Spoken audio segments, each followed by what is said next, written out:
Bueno, bienvenidos a la clase de tecnología de los materiales. Hoy vamos a empezar a ver la unidad número 5, que es el cobre y sus aleaciones.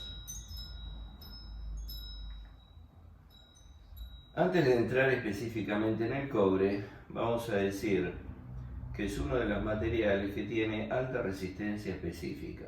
Nosotros hasta ahora habíamos visto que los elementos metálicos se dividían en dos: los que es ferrosos, o sea, en base hierro, y los que son no ferrosos. Dentro de los no ferrosos hay aleaciones como el cobre, o en base cobre, níquel, zinc, plomo y estaño, y hay otras que son aleaciones llamadas ligeras, como las de base aluminio, magnesio, titanio y berilio. Las aleaciones no ferrosas, o sea, estos dos grupos que acabamos de ver, tienen grandes diferencias entre sí: temperaturas de fusión, resistencias mecánicas, densidades y lo que vamos a llamar resistencia mecánica específica, que es un concepto muy importante en el uso y el diseño en los materiales. La resistencia mecánica específica, cuando hablamos de resistencia, siempre hablamos de los clásicos ensayos de resistencia de tracción, compresión, elongación, torsión. En particular, esta resistencia específica está relacionada con la tracción, y es la relación entre la resistencia de tracción y la densidad, o sea, resistencia de tracción dividido la densidad. Aunque una aleación tenga una resistencia inferior a la de un material más denso, por ejemplo el hierro, puede aguantar una carga mucho mayor para un determinado peso. Y acá vemos, por ejemplo, las resistencias específicas del aluminio, del berilio, del titanio, del hierro y del plomo. Fíjense que en el caso del aluminio, del berilio y del titanio, son mayores las resistencias específicas que la que tiene el propio hierro. Vamos a hacer un apartado y ver un poco cómo se fue desarrollando la evolución del uso de los materiales, ¿sí? Desde la edad de piedra, cobre, bronce, hierro, hasta nuestros días. Obviamente lo primero que el hombre utilizó, estamos hablando partiendo de una base temporal de 10.000 años antes de Cristo, fueron aquellos elementos que podían tenerlos rápidamente, como el algodón, las pieles de los animales que cazaban y las fibras tanto de animales como fibras vegetales. Lo primero que el hombre empieza a manejar es el oro y el cobre. ¿Por qué? Porque en ese tiempo estaban en lo que se llama condición nativa, esto es, a flor de tierra, se los encontraba fácilmente. A medida que fueron pasando los años, este cobre nativo fue desapareciendo, el oro también. Hoy por hoy queda solamente lo más fácil de extracción es el aluminio anal, que se encuentra en muy poca cantidad, o directamente extrayéndolo en minas con los costos correspondientes. El cobre entonces fue uno de los primeros elementos que el hombre tuvo a mano, porque lo encontraba a flor de tierra, y aprendió a fundirlo. En algún momento, con un crisol y con fuego habrá visto que el cobre podía ser fundido y podía ser moldeado. Asimismo descubrió otros materiales como el estaño, también en estado nativo, y cuando los combinó formó el bronce. Después de esta época, ¿sí?, de la edad de cobre y de la edad de bronce, recién viene la edad de hierro. ¿Por qué? Porque el hierro no era nativo, ya estaba en forma de óxido y había que tener toda una preparación o un conocimiento, una técnica para llevarlo al estado metálico. Por eso es que aparece en forma tardía. Bueno, una vez que aparece el hierro y que se lo empieza todo el conocimiento de la metalurgia del hierro, empiezan a aparecer todas las aleaciones. En paralelo, el hombre también empieza a utilizar materiales que llamamos compuestos, como el papel, ¿sí?, y lo que es toda la parte de cerámicas, pedernales, piedras, vidrios, cementos, y esto nos lleva ya hacia el año 1800 a la producción de refractarios y cemento Portland, ya llegando al 1900. A partir de ahí, bueno, ya en paralelo se empiezan a desarrollar en 1900 las aleaciones de acero inoxidable, las aleaciones livianas, las superaleaciones, ¿sí?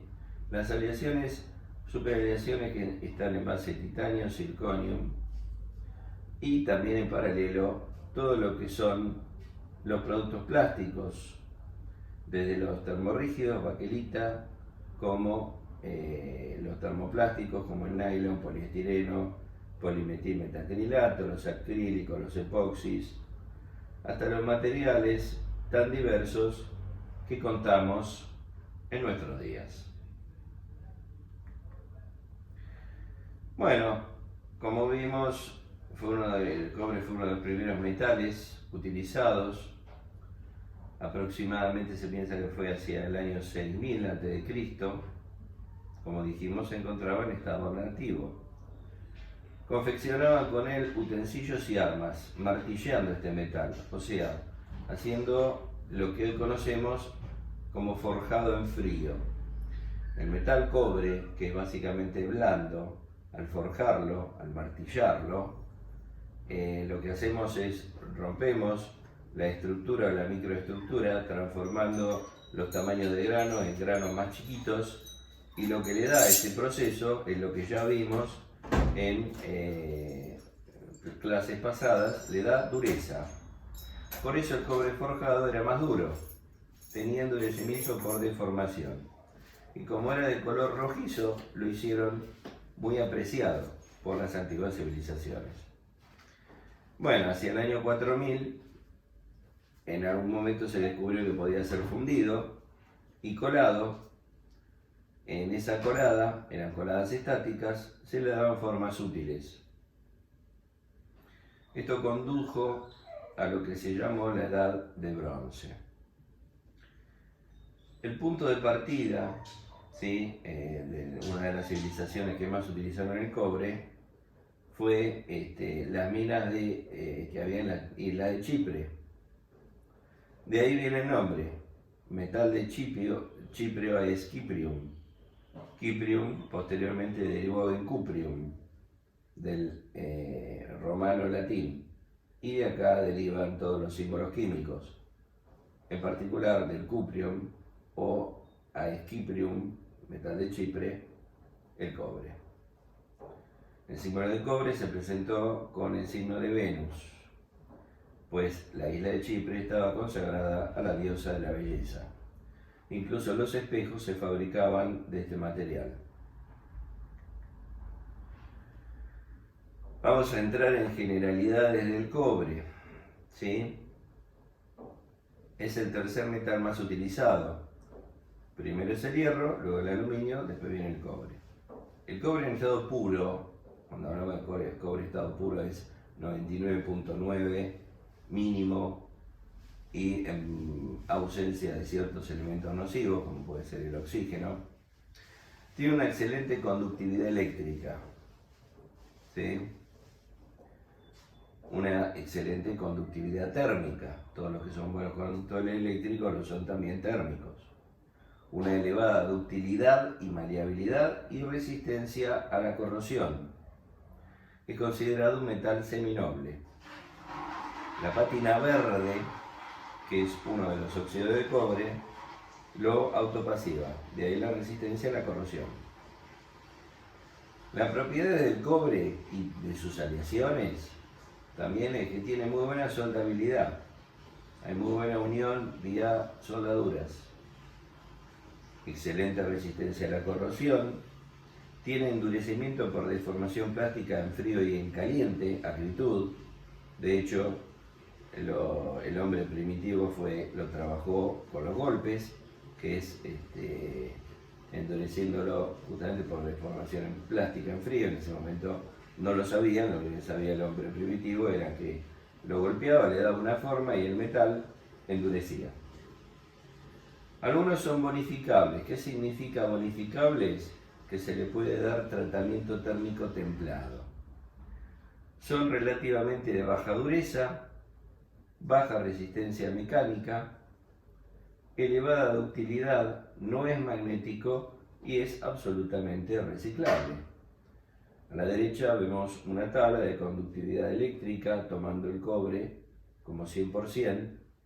El único que tiene conductividad eléctrica mayor es la plata.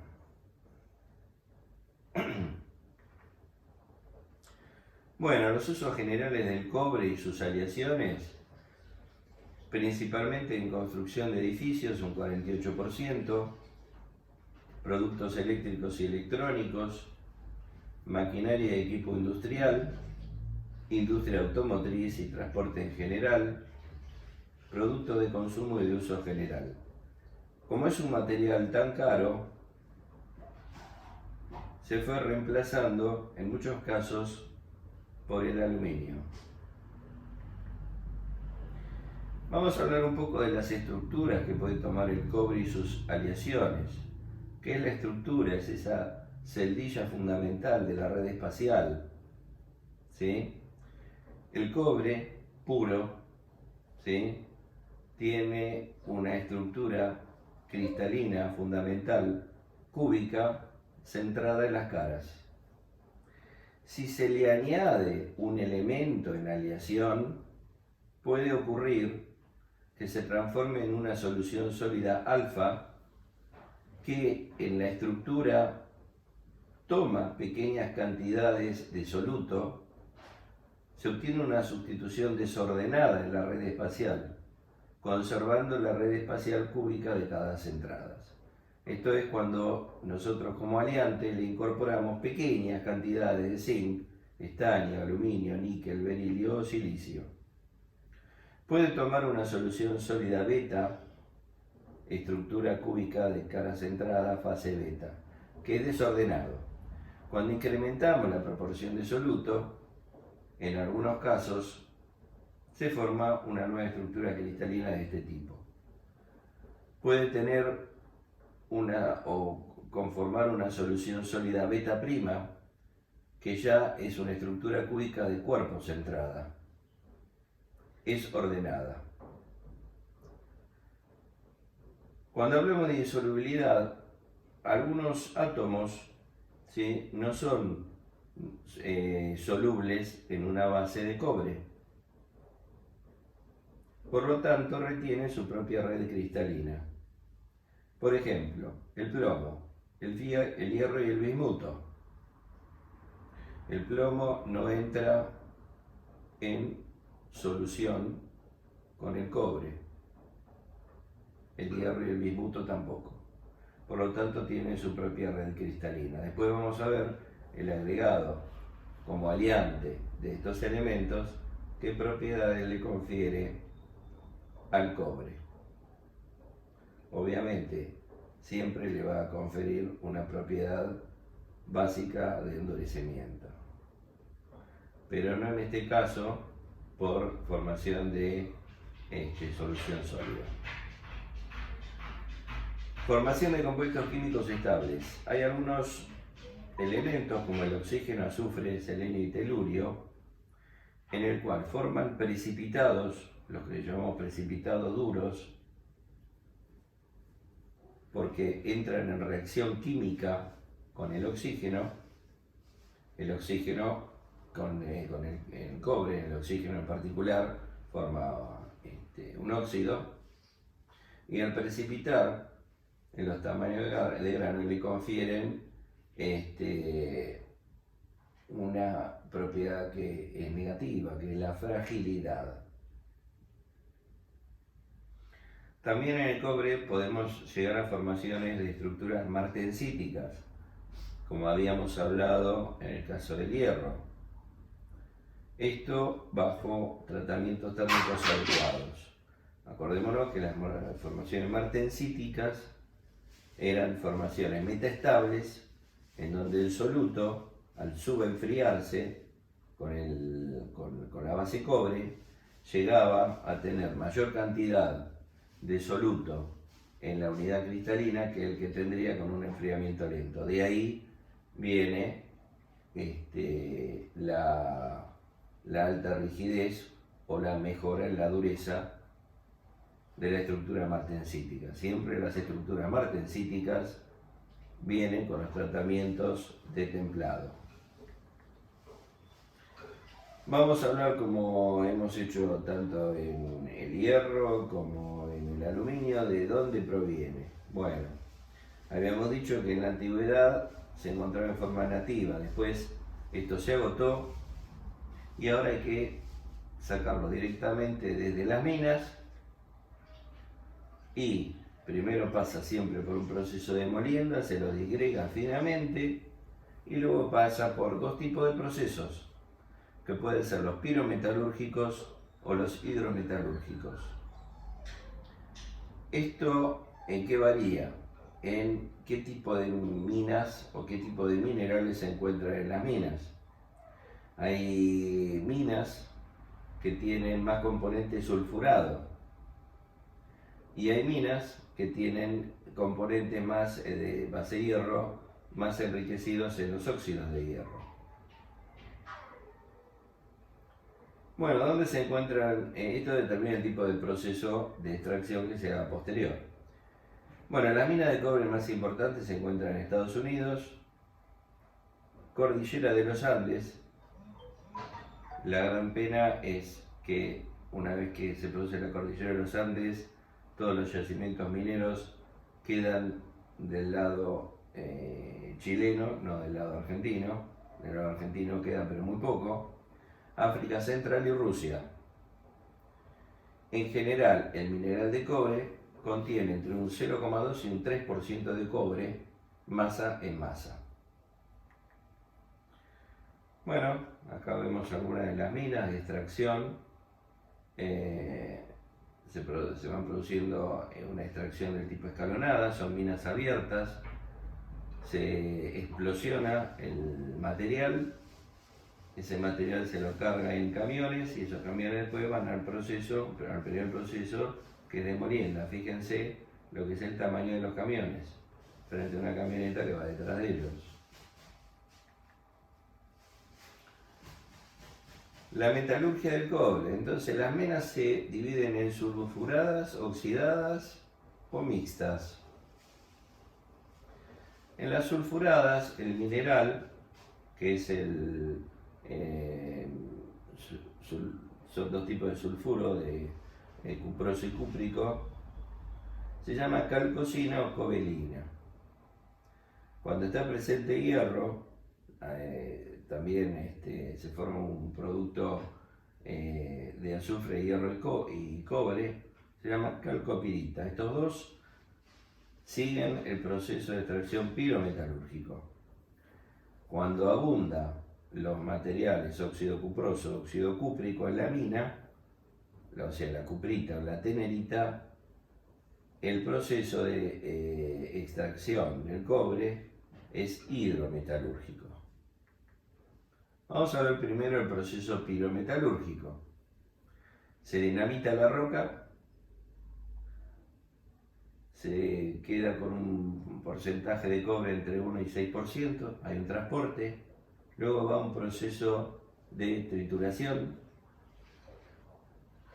luego un proceso de molienda, molino a bolas, por un sistema de flotación con agua va a un proceso de concentración hasta un 35% de cobre, luego pasa por un proceso de filtrado, luego pasa por un horno a 600 grados, el cual elimina el 50% del azufre. De ahí sale óxido de azufre. Con esto, generalmente estas plantas lo que pueden hacer es un subproceso de obtención de ácido sulfúrico y como un subproducto y el concentrado de cobre.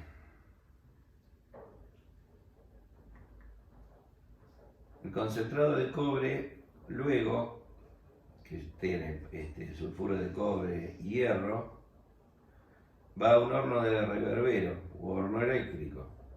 De ahí salen las escorias y dióxido de azufre. Después pasa por convertidores, formándose el lingote de cobre blister, que es un 98% de pureza de cobre. Siempre estos productos generan escoria o fango. Luego pasa por un horno de afino térmico, transformándose en cobre tau pitch.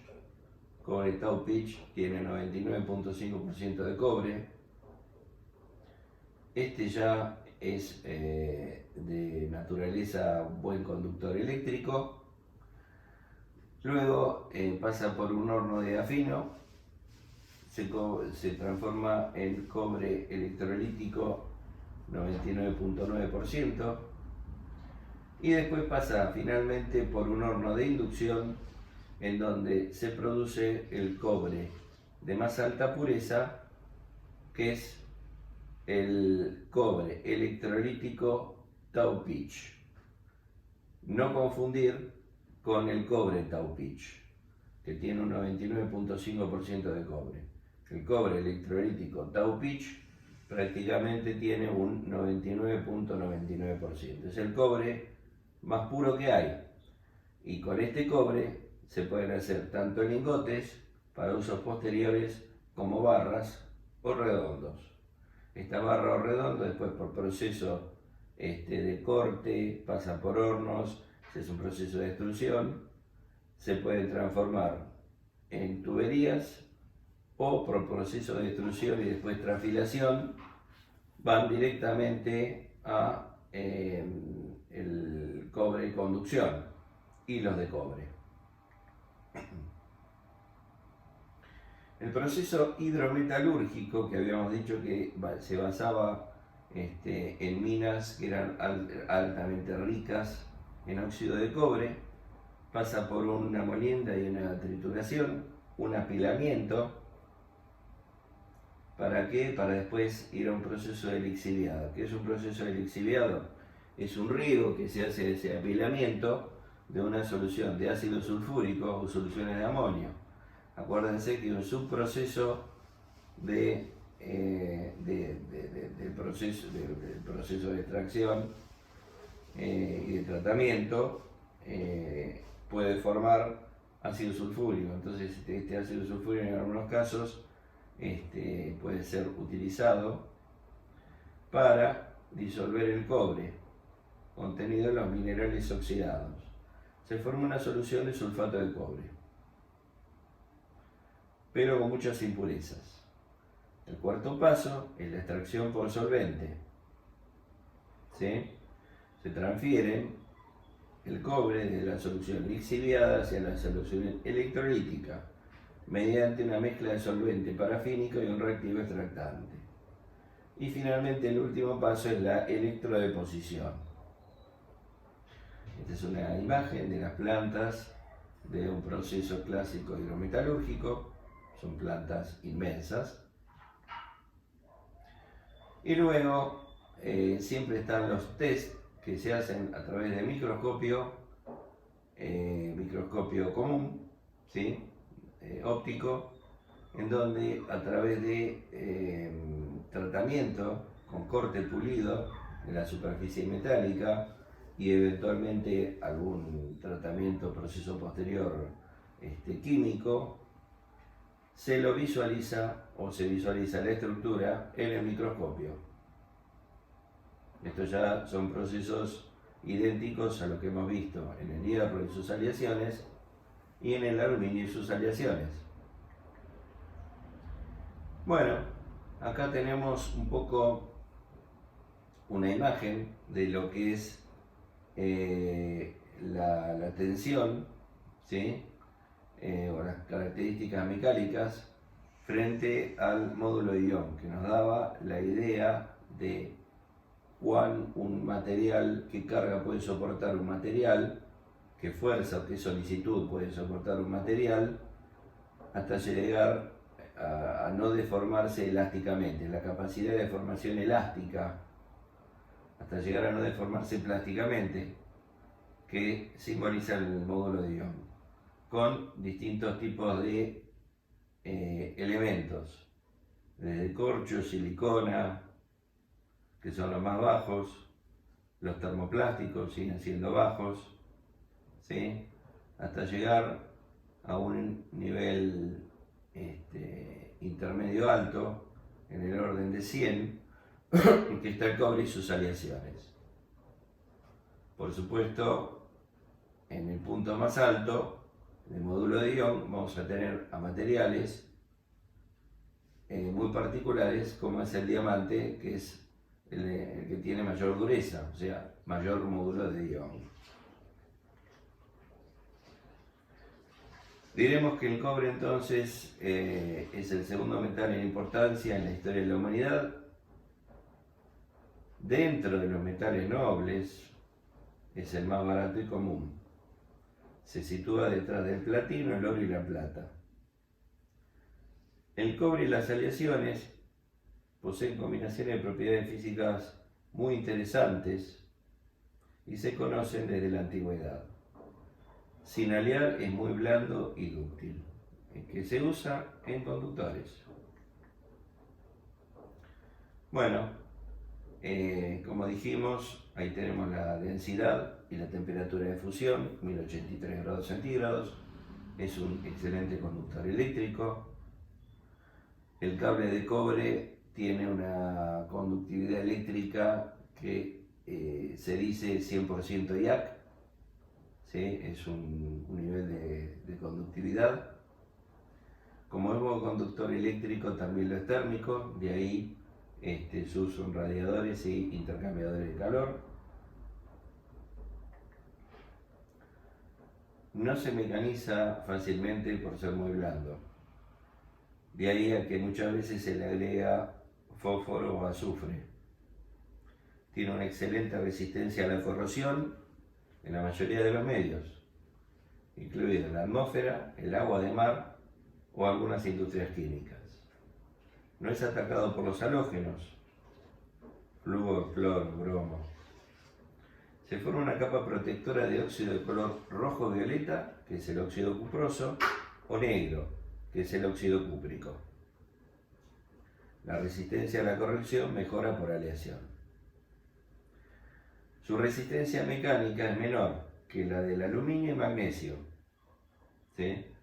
Es un material que se puede soldar muy fácilmente y toma color amarillo con aleación de zinc, que lo transforma en latón, y con níquel toma un color plateado. Con níquel toma lo que es la aleación de base cuproníquel. El cobre puro es rojo. Este no puede servir para todos los usos. ¿Por qué? Porque al ser muy plástico no tiene gran resistencia mecánica, no tiene buena maquinabilidad.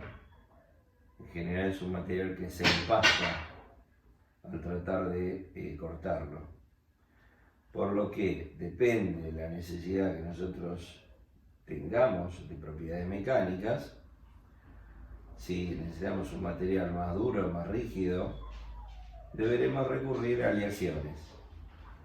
Las aleaciones principales son zinc, aluminio, estaño, níquel, hierro. Mejoran las propiedades mecánicas. Expuesto al aire, el color rojo se torna rojo-violeta por la formación del óxido cuproso. Luego se ennegrece por la formación de óxido cúprico. Expuesto a largo tiempo al aire húmedo, forma una capa adherente e impermeable de carbonato cúprico de color verde y venenoso. Ese color verde que nosotros vemos en la estructura de cobre, ¿sí?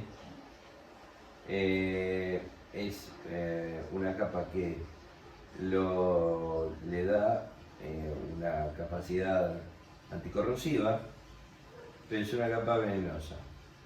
También se pueden formar pátinas de cardenillo, una mezcla venenosa de acetato de cobre, que es de color verdoso azulado.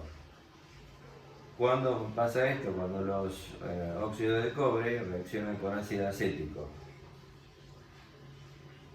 Por eso hay que tener mucho cuidado al emplear utensilios de cobre para la cocción de alimentos. Se deben tomar precauciones para que en los utensilios de cobre no se forme primero una pátida de cardenillo, que es el acetato de cobre, cuando en la cocción de alimentos utilizamos ácido acético. Este es venenoso. De ahí la prudencia o precaución que se debe tomar cuando se utiliza elementos de cobre para cocinar.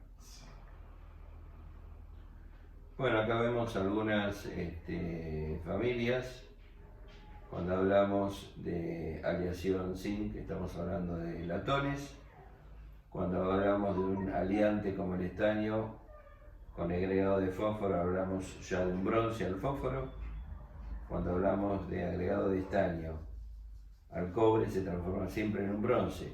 Si le agregamos un segundo aliante como el aluminio, es un bronce al aluminio. Así sucesivamente con el bronce al silicio. Cuando la base cobre le agregamos níquel, se transforma en un cuproníquel. Si le agregamos plata, se transforma en un cuproníquel plata. El cobre no endurece por tratamiento térmico, sí por acritud. El cobre puro no tiene sentido darle tratamiento térmico. Sí golpeándolo por forjado, en frío, o directamente por formación de soluciones sólidas cuando le agregamos aliantes. Esta es la red cúbica que tiene el cobre, ¿sí? Centrada en caras. Y acá, digamos, tenemos una relación de las distintas estructuras, centrada en la cara, centrada en el cuerpo, la hexagonal. Pueden también adoptar otras estructuras con un número de planos de deslizamiento, que habíamos dicho que el número de planos de deslizamiento es donde el material empieza a ceder, se deslizan los átomos unos sobre otros y finalmente pasa por los estados de deformación plástica, finalmente hasta la rotura.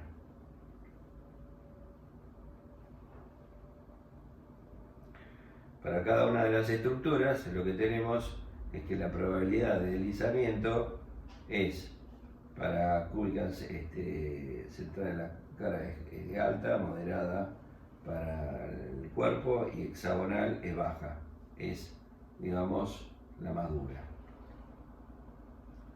Ya tenemos algunos usos de cobre en barras a través de los procesos de trefilación. Esas barras se van reduciendo de diámetro hasta llegar a los hilos, que nuevamente, luego de ser trenzados, pasan a ser los conductores de cobre.